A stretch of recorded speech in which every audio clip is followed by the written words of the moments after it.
বন্ধুরা, রিম্পি রান্নাঘরে তোমাদের সবাইকে স্বাগত। আজকে আমি চালের গুঁড়া ছাড়াই চালের গুঁড়ার মতনই করে একটা পিঠা বানাবো। তো সেই পিঠাটার নাম হচ্ছে তেলপোয়া। তো এটাই আমি বানাবো। এটা আমি আজকে সুজি আর আটা দিয়েই বানাবো। তো আমি 1 কাপ মতো আটা নিয়েছি, আর তার সঙ্গে ঠিক একই পরিমাণ মতো সুজি দিব। তার সঙ্গে দিয়ে দিব চিনি, আর লাগবে আমার গুঁড়ো দুধ। আর যেটা আমি ভাজবো, সাদা তেলে ভাজবো। তো এখানে আমি 1 প্যাকেট সাদা তেল নিয়েছি। তো আমার প্রথমে গোলাটাকে বানাতে হবে। তো গোলাটা বানানোর জন্য আমার লাগবে সামান্য একটু গরম জল। উষ্ণ গরম জলে আমি দুধটা প্রথমে গুলিয়ে নিব, তারপরই ব্যাটারটা তৈরি করব। তো তোমরা দেখে নিও পুরো ভিডিওটা। তো পিঠাটা বানানোর জন্য আমি প্রথমে ব্যাটারটা তৈরি করে নিব। তো আমি এখানে 2 চামচের মতো গুঁড়ো দুধ দিয়ে দিচ্ছি।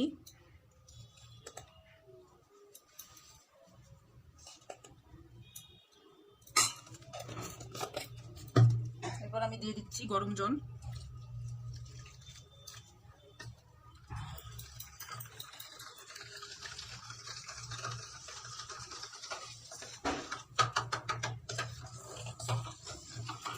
প্রথমে আমি চামচ দিয়েই এভাবে গুলিয়ে নিব, তারপর আমি হাত দিয়ে ভালো করে মেখে নেব।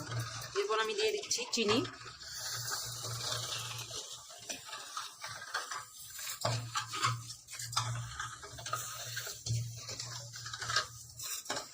জলটা কিন্তু অল্প অল্প করে দিতে হবে। প্রথমেই একবারে বেশি জল দিয়ে দিলে কিন্তু গোলাটা পাতলাও হয়ে যেতে পারে, সেই জন্য অল্প অল্প করে জলটা দিতে হবে।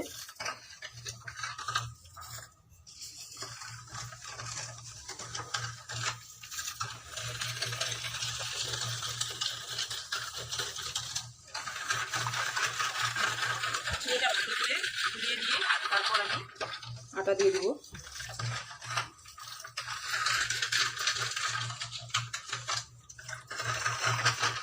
এখন আমি দিয়ে দিচ্ছি অল্প অল্প করে।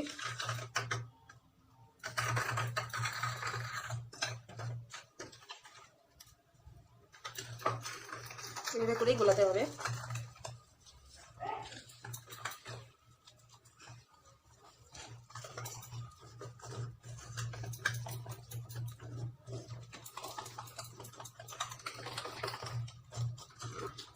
খুব ভালো করে ফেটাতে হবে, কারণ এই যে দেখা যাচ্ছে গোলাটার মধ্যে যে দানা দানাগুলো, এই দানা দানাগুলো কিন্তু পুরো মিক্সড করে নিতে হবে, না হলে কিন্তু হবে না।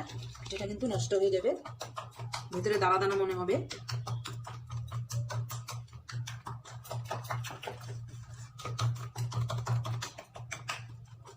এভাবে করে ভালো করে ফেটাতে হবে। তো আমি দিয়ে দিচ্ছি সম্পূর্ণ আটা।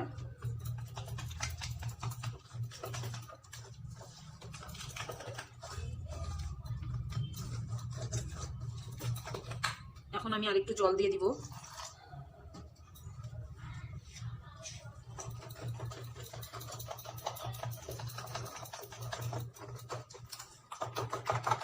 এরপর আমি দিয়ে দিব সুজি।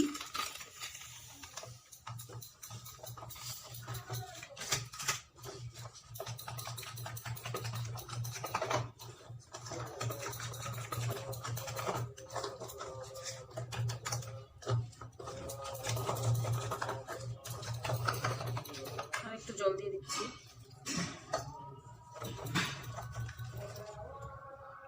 কড়াই বসিয়ে দিয়েছি, কড়াই গরম হয়ে গেলে তেল দিয়ে দিব। দিয়ে দিচ্ছি প্রথমে তেল।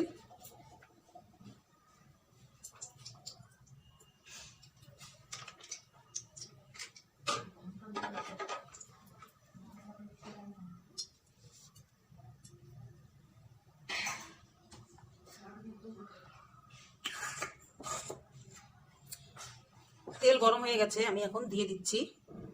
তো আমি একটা কাপ নিয়েছি, কাপ দিয়ে আমি দিব।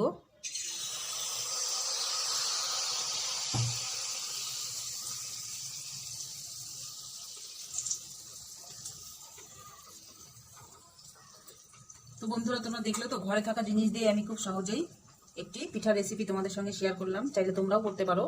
চালের গুঁড়া ছাড়াই এটা তৈরি হয়ে যাবে। কত সুন্দর দেখো ফুলেছে, আর মনে হচ্ছে কত সুন্দর নরম হয়েছে। দেখো কমসি, খুব সুন্দর। তো এইভাবে তোমরাও ট্রাই করবে।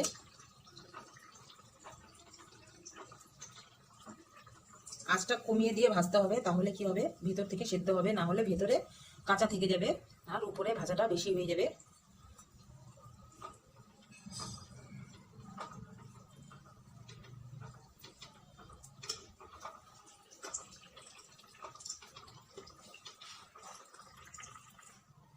আমি আরেকটি দিয়ে দিচ্ছি। অল্প করে দিতে হবে, তাহলে সাইজটা সুন্দর হবে দেখতে, না হলে বেশি বড় হয়ে যায়, সেই কারণে আমি অল্প করেই দিলাম।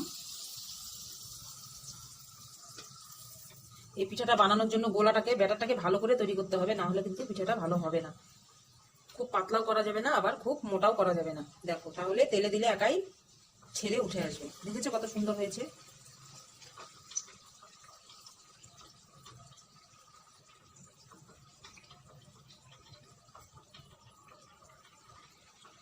তো এইভাবে করেই আমি সবগুলোকে ভেজে নিব।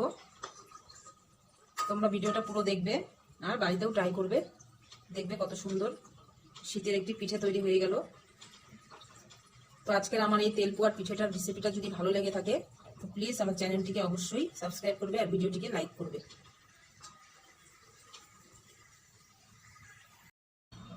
তো বন্ধুরা, তোমরা দেখে নাও আমার পিঠেগুলো তৈরি হয়ে গেছে, কত সুন্দর হয়েছে আর কত মুচমুচে হবে, খেলে এটা বোঝা যাবে।